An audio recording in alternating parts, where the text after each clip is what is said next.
The next video about OpenOChem. In this one I will show you how to create an activity. The first thing that you need to do is go into Moodle and turn editing on. The interface changes slightly after you've done that. You want to look for this add an activity or resource. Please add the activities and resources in the OpenOChem sandbox instead of the other sections of Moodle.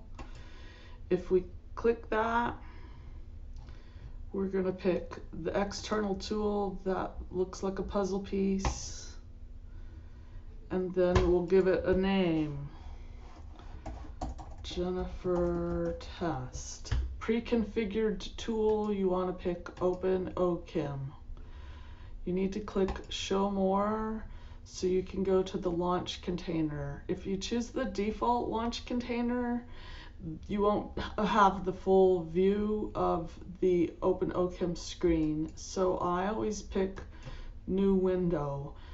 You could have trouble with pop-up blockers, but it's better to do that so you can see the whole screen.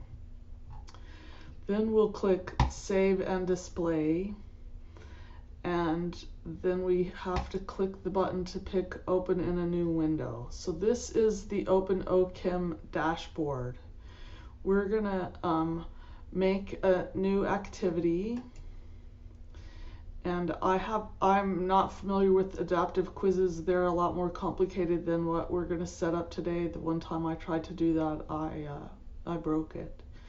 So pick homework/exam/quiz, and I'm gonna pick Jennifer Test.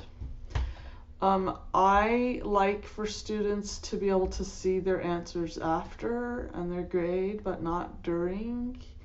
And sometimes there's feedback, so I always click those buttons to show it. Under category, it doesn't really matter what category you picked. You probably only have one category. I have a lot because I've been using this for years. Settings.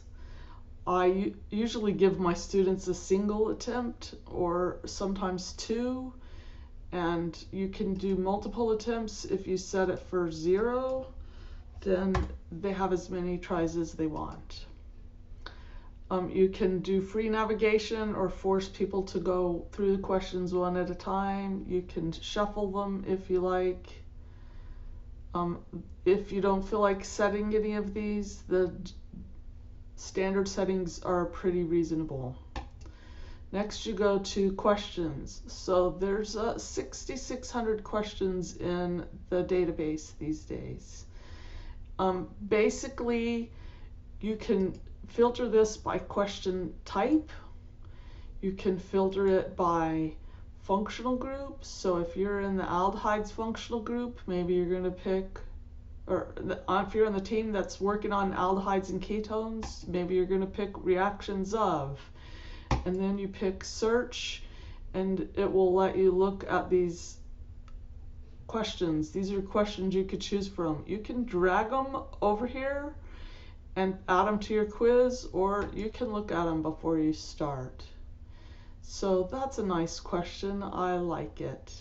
That was the first aldol. I will drag it over there. Let's see. I also want to pick a mechanism question for aldehydes. Oh, I have to hit clear so I can choose again.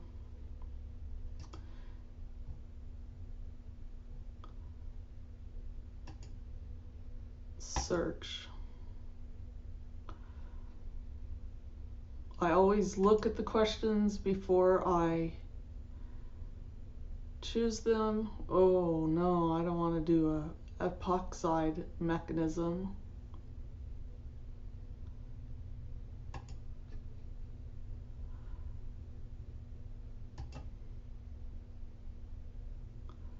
This looks like a fine mechanism. That was the first alkene one. There we go. And so there's my questions on my quiz. Often I just do 2. That is a reasonable number. Pick save. And then in order for it to get assigned to in the learning management system, you have to click this button and that links it.